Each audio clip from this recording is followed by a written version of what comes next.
X, Y, Z və L elementlərinin nisbi atom kütlələrini hesablayın. Elementin atom kütləsi onun proton və neytronlarının sayının cəminə bərabərdir. Neytronların sayı var, deməli bizə protonların sayı lazımdır. Atomda elektron və protonların sayı eyni olur. Yəni atomdakı elektron sayını tapanda protonların sayını tapmış oluruq. İndi birinci element X2 müsbət, o deməkdir ki, o 2 elektron itirib.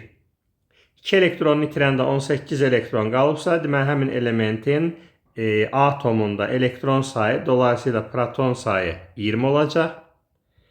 İkinci element Y3 müsbət 3 elektron itirib, 3-ünü itirəndə 23-dürsə, deməli onun sıra nömrəsi, yəni elektron sayı, proton sayı 26 olacaq. Z0 bu atom vəziyyətindədir. Yəni nə elektron almayıb, nə verməyib. 35 elektron varsa, deməli 35 də protondur. Və L2 müsbət, deməli o 2 elektron itirib, ikisini itirəndə 27 olubsa, deməli bu elementin də neytral vəziyyətdə elektron sayı 29, yəni proton sayı 29 olmuş olacaq.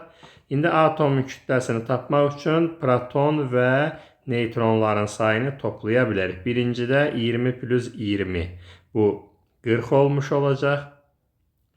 İkincidə 30 plus 26, 56 olmuş olacaq.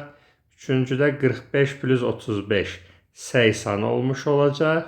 Və sonuncu 29 plus 35, 64 olacaq. Deməli, cavab B.